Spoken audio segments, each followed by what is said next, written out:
여호와께서 또 모세에게 말씀하여 이르시되 아론에게 말하여 이르라. 등불을 켤 때에는 7 등잔을 등잔대 앞으로 비추게 할지니라 하시매 아론이 그리하여 등불을 등잔대 앞으로 비추도록 켰으니 여호와께서 모세에게 명령하심과 같았더라. 이 등잔대의 제작법은 이러하니 곧 금을 쳐서 만든 것인데 밑판에서 그 꽃까지 쳐서 만든 것이라. 모세가 여호와께서 자기에게 보이신 양식을 따라 이 등잔대를 만들었더라. 여호와께서 모세에게 말씀하여 이르시되 이스라엘 자손 중에서 레위인을 데려다가 정결하게 하라. 너는 이같이 하여 그들을 정결하게 하되 곧 속죄의 물을 그들에게 뿌리고 그들에게 전신을 삭도로 밀게 하고 그 의복을 빨게 하여 몸을 정결하게 하고 또 그들에게 숫송아지 한 마리를 번제물로 기름 섞은 고운 가루를 그 소제물로 가져오게 하고 그 외에 너는 또 숫송아지 한 마리를 속죄 제물로 가져오고 레위인을 회막 앞에 나오게 하고 이스라엘 자손의 온 회중을 모으고 레위인을 여호와 앞에 나오게 하고 이스라엘 자손이 그들에게 안수하게 한 후에 아론이 이스라엘 자손을 위하여 레위인을 흔들어 바치는 제물로 여호와 앞에 드릴지니 이는 그들에게 여호와께 봉사하게 하기 위함이라. 레위인으로 숫송아지들의 머리에 안수하게 하고 내가 그 하나는 속죄 제물로 하나는 번제물로 여호와께 드려 레위인을 속죄하고 레위인을 아론과 그의 아들들 앞에 세워 여호와께 요제로 드릴지니라. 너는 이같이 이스라엘 자손 중에서 레위인을 구별하라. 그리하면 그들이 내게 속할 것이라. 아멘. 이번 주의 토라 포션의 제목은 그 베아 알로테카라고 하는 그 제목이고요. 오늘 민수기 8장 2절의 말씀에서 등불을 켤 때에는 이라고 하는 그러한 그 구절에서 나온 제목입니다. 그래서 등불을 우리가 어떻게 켜는지, 우리에게 등불을 켜라라고 말씀을 하시는데, 이 어두운 성소의 등불을 켬으로써 그 가운데서 하나님을 예배할 수 있게 되고 또 어두운 이 땅 가운데 빛을 비추는 그러한 사명을 우리 가운데 이제 위임해 주시는 그러한 하나님의 말씀을 우리가 이 안에서 그 만나게 됩니다. 그래서 우리가 그 빛을 발하라, 일어나라, 빛을 발하라 주께서 우리에게 말씀하시고 우리가 오늘 찬송한 것과 같이 빛의 사자들로 그렇게 이 땅 가운데로 보내시는데요. 또 이 땅에 비추게 하시기 위해서 이제 우리에게 하나님의 그 얼굴에 빛을 비추어 주신다고 약속을 하시는데요. 오늘 등불을 켤 때에는 7 등잔을 등잔대 앞으로 비추게 할지니라 이렇게 말씀을 하시면서 이번 주에 토라 포션의 말씀이 시작이 됩니다. 그 7 등잔이 있고요. 7 등잔이 바로 그 성소의 어떤 그 메노라라고 하는 그 7 등잔이 성소를 이렇게 밝히게 되는데 그것을 앞을 향하여 비추게 하라라고 하시는 말씀이 우리가 주목해야 되는 말씀이죠. 등불을 켠다라고 하는 것은 우리가 오늘 여기서 이 베아 알로테카라고 하는 그 말씀에서 어떤 동사에서 나오는 것이냐면 이제 올라간다라고 하는 이 알라에서 나온 말입니다. 그래서 등불을 켠다라고 하는 것은 하나님께로 가까이 올라간다라고 하는 그런 뜻이 되고요. 또 다른 뜻으로는 이 등불을 켠다라고 하는 것은 그 예레미야 4장 3절에서는 이런 그 뜻으로 쓰입니다. 여호와께서 유다와 예루살렘 사람에게 이와 같이 이르노라. 너희 묵은 땅을 갈고 가시덤불에 파종하지 말라. 여기서 묵은 땅을 갈라라고 말씀을 하시는 것이 바로 등불을 켜라라고 하는 말씀과 연결됩니다. 이제 같은 단어를 쓰게 되는데요. 보통 그 땅을 경작하다라고 하는 것을 우리는 노동으로 생각합니다마는 하나님께서는 아담을 창조하셔서 이 땅을 경작하게 하셨죠. 그러니까 그 동산을 지키고 경작하게 하셨습니다. 그러니까 경작이라고 하는 것이 노동으로 전락하게 된 것은 사람의 타락을 통해서 그렇게 일어나게 된 일입니다만 이제 다시 회복되는 것인데 묵은 땅이 기경되는 것을 그 히브리 말로 이제 니르라고 해서 그 기경된 땅을 이제 니르라고 하는데 그게 막 반짝반짝 빛난다는 것입니다. 땅이 빛난다라고 하는 그 표현이 참 좋은데요.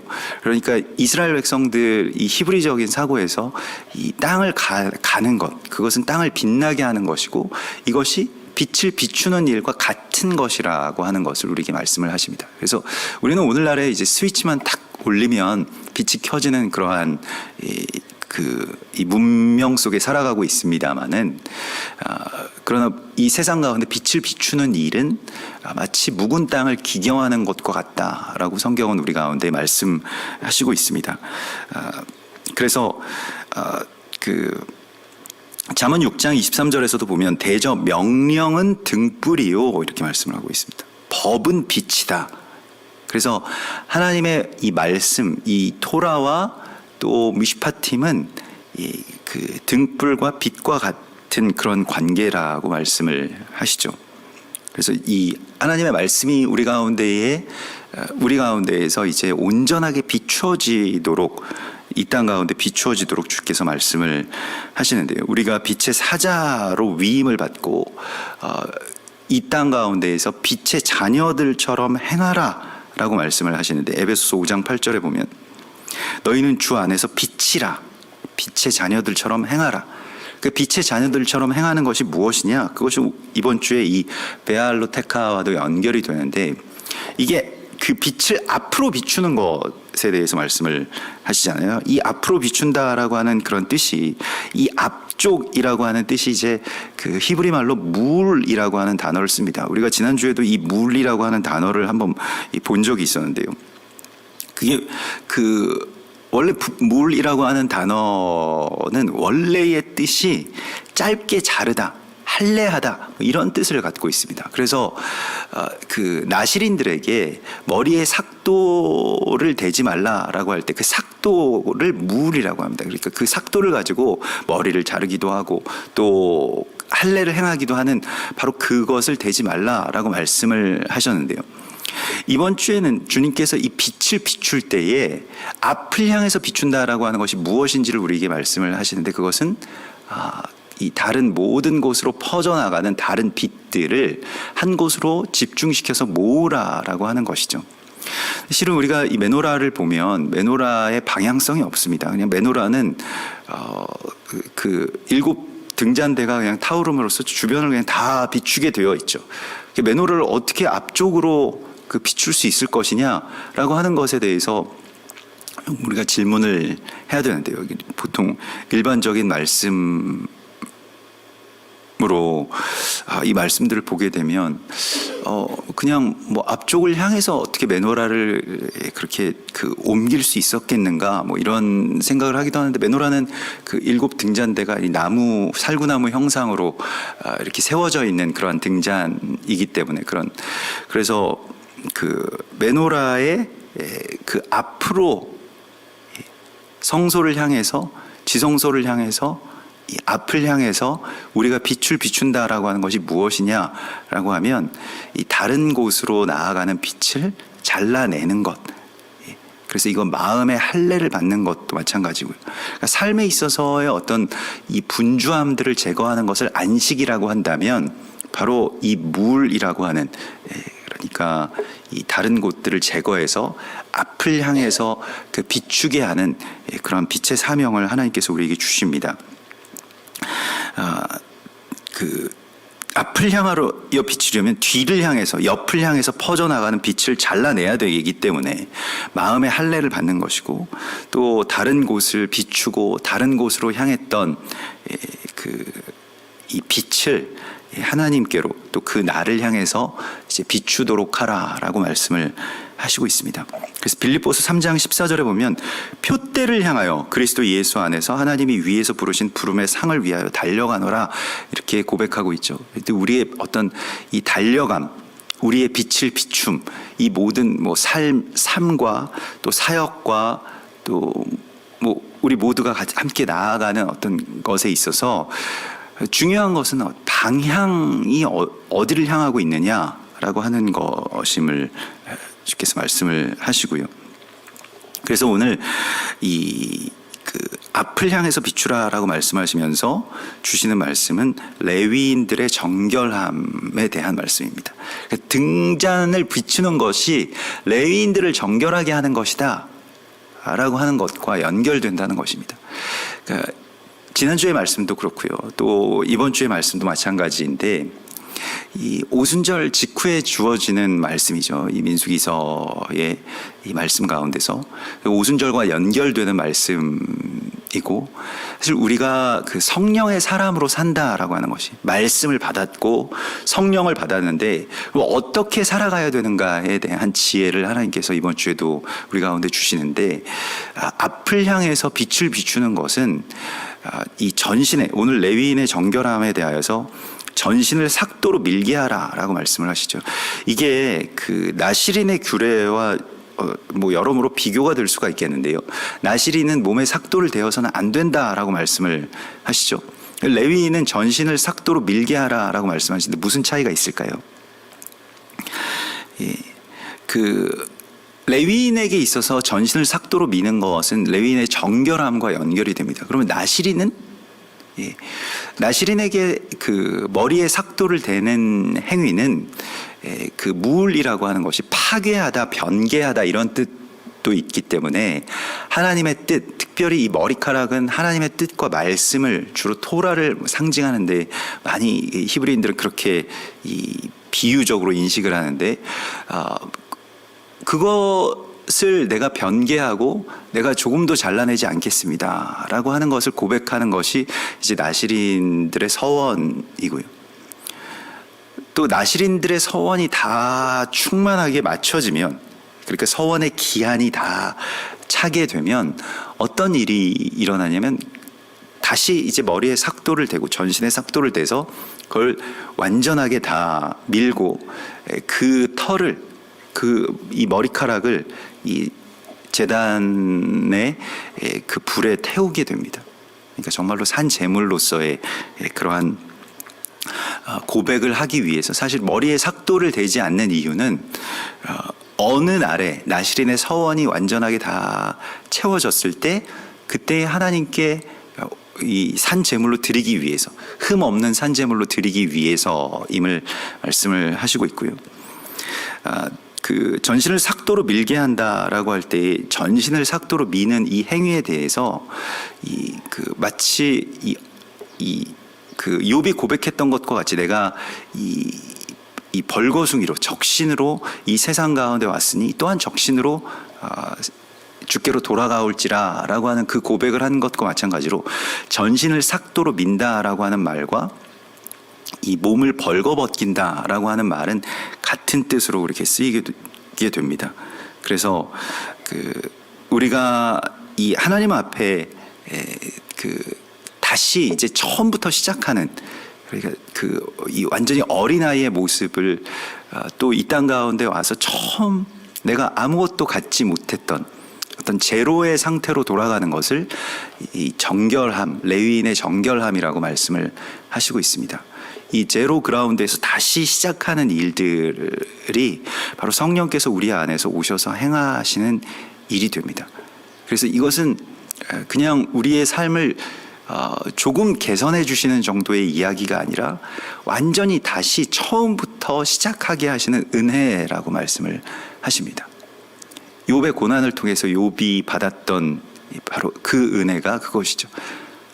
내가 원래부터 이 모든 것들을 다 가지고 있지도 않았고, 또 이것들 때문에 내가 아까워하거나 고통스러워하지 않은 바로 그 상태에서 내가 왔으니, 그 벌거숭이의 상태이고 적신의 상태, 어린아이 갓 태어났을 때 이 갓난아기의 그런 모습인데, 다시 그 갓난아기의 모습으로 주님께 돌아갈 것입니다 라고 하는 이 고백을 하게 했다는 것입니다. 그래서 우리는 이 땅 가운데서 이 레위인의 정결함이 우리 안에서 온전하게 회복될 수 있도록, 먼저는 몸을, 전신을 삭도로 밀고 또 의복을 빨게 하여 몸을 정결하게 하라라고 말씀하십니다. 이 의복이라고 하는 것은 이제 그 나를 덮는 정체성이죠. 그러니까 내가 나 스스로를 생각하고 인식하는 어떤 방식이기도 합니다. 그 자신의 의복인데 이 의복은 스스로 빨게 되어 있습니다.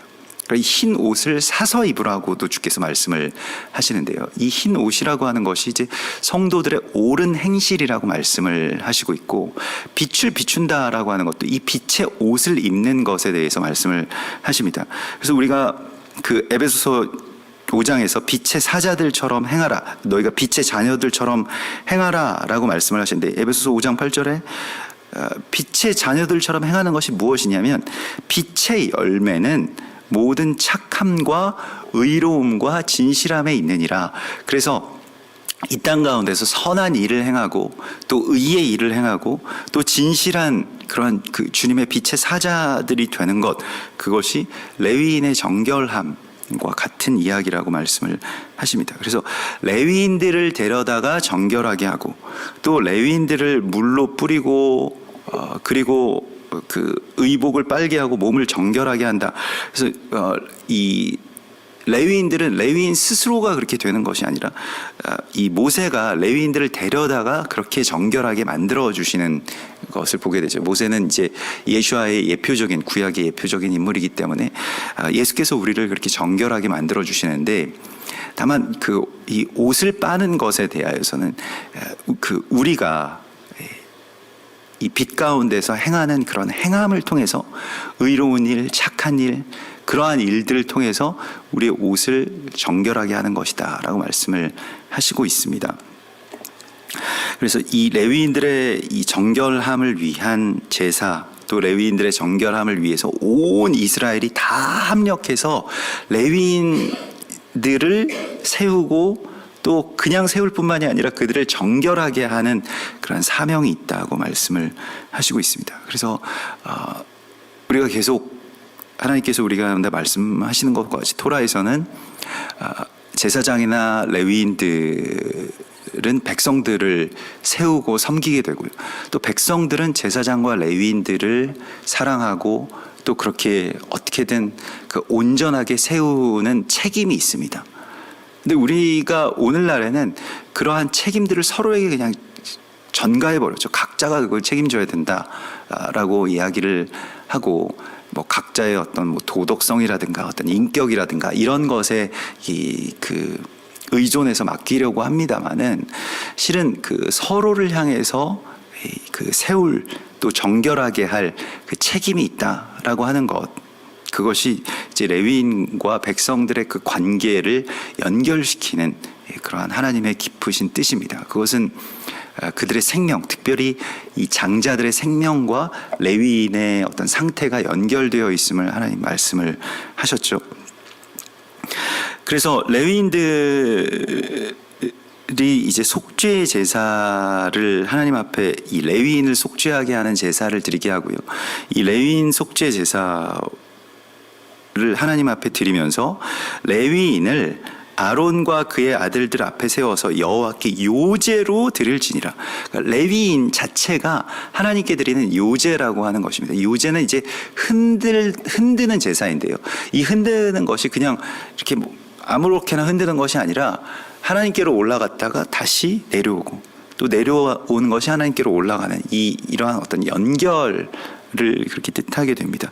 그래서 레위인들을 세워서 하나님께 요제로 드리라 라고 말씀을 하시면서, 이같이 이스라엘 자손 중에서 너희가 레위인들을 구별하여서 세워라. 이것이 이제 빛을 비추는, 앞을 향해서 빛을 비추게 되는데, 그리하면 레위인들을 세우게 되면 그들이 내게 속할 것이라 이렇게 말씀하십니다. 레위는 이미 하나님의 것입니다마는 하나님께서 레위는 나의 것이다. 그래서 레위는 하나님의 것이라고 말씀하시면서 하신 말씀은, 그래서 레위인들은 땅을 기업으로 가지지 못한다라고 하는 것이었습니다. 레위인이 하나님께 속한 것인데, 뭐 하나님께 속했으면 땅을 많이 주실 수도 있을 것인데, 하나님께 속한 자이기 때문에 땅을 기업으로 갖지 않는다라고 하는 것은 몇 가지의 의미가 있겠습니다만은, 레위인들은 그래서 이 땅 가운데서 하나님의 백성들이 레위인들을 살리지 않으면 죽을 수밖에 없는 사람들입니다. 하나님께 속한 자들인데 이 하나님께 속한 이 백성들을 어떻게 살게 할 것인가라고 하는 것을 결정하는 것은 또한 온 백성들의 몫이라고 하는 것입니다. 그 레위인의 상태가 중요하다는 것이고요. 레위인들이 지금 어디로 빛을 비추고 있느냐가 베아 알로테카, 곧 등불을 너희가 어디를 향해서 켜고 있느냐와 같은 이야기라고 말씀을 하고 있습니다. 그런데 빛이 다른 곳을 향해서 퍼져나가고 있다면요, 레위인들이 거룩하게 하나님만을 예배해야 되는데 다른 것들을 이제 예배하기 시작하고 다른 것에 빛을 비추기 시작할 때, 그때 하나님께서는 다시 우리에게 그 빛들을 정리해서 그것을 잘라내고 하나님께로만 갈 수 있도록 전신에 삭도를 대라라고 말씀을 하시죠. 우리에게 있어서 레위인은 누구일까요? 여러분들에게 있어서 레위인은 누구이십니까? 이 열방의 교회에게 있어서 레위인은 이스라엘일 것입니다. 이스라엘이라고 하는 나라, 또 유대인들이라고 하는 백성들, 그들이 어떤 방식으로 또 어떻게 하나님을 온전하게 예배할 것인가 라고 하는 것에 대한 책임이 우리 가운데 있다는 것입니다. 나랑 무슨 상관이냐, 이스라엘이랑 나랑 자꾸 그렇게 연결시키지 말라. 우리가 보통 이렇게 생각을 하죠. 각자의 구원은 각자의 문제이고 다 각자가 그냥 나름대로 살아가는 것, 자기의 주관과 소신과 또 자신의 어떤 경험에 의해서 살아가는 것이 이 개인주의적인 세상의 어떤 신화이고 또 그 원칙이죠. 근데 생명과 생명이 그 투태생의 삶의 관계로 서로에게로 연결되어서 만들어졌다라고 하는 이 관계를 우리가 온전하게 받아들이고, 그래서 레위인들을 온전하게 세워나가는 것이 백성의 책임이고, 또 백성들을 향해서 온전하게 백성들을 세워나가는 것이 레위인들의 사명이라고 하는 것을 이제 깨닫게 되는 것, 또 그것을 받아들이게 되는 것, 이것이 온 그 열방의 회복이자 그리스도 예수와의 몸의 회복이라고 주께서 말씀을 하시고 있는 것입니다. 그러나 레위인들은 이스라엘 백성들뿐만이 아니라 또 우리에게 주신 그게 저와 같은 어떤 성전에서 봉사하는 이런 사역자일 수도 있을 것이고요. 또 우리의 가정에서도 하나님께서 우리에게 그런 레위인으로서 허락해 주신 주님의 사람이 있을 수 있습니다. 그래서 우리가 이 땅 가운데서 이 거룩한 빛을 온전하게 비출 수 있도록, 어디 다른 곳을 향해서 그렇게 비추어지는 빛을 제거할 수 있는 그러한 예리한 삭도를 우리 가운데 주시고, 또한 마음의 할례를 받고 또 몸을 정결하게 하기 위해서 또 의복을 그렇게 스스로가 빠는 그러한 거룩함과 정결함을 통해서 하나님께서는 이 땅에 온전한 빛을 비추게 하실 것이라고 약속하십니다. 우리 같이 기도하겠습니다. 하늘에 계신 우리 아버지시여, 이름이 거룩히 여김을 받으시오며 나라의 임하옵시며 뜻이 하늘에서 이룬 것 같이 땅에서도 이루어지이다. 오늘날 우리에게 일용할 양식을 주옵시고, 우리가 우리에게 죄 지은 자를 사하여 준 것 같이 우리 죄를 사하여 주옵시고, 우리를 시험에 들게 하지 마옵시며 다만 악에서 구하옵소서. 대개 나라와 권세와 영광이 아버지께 영원히 있사옵나이다. 아멘.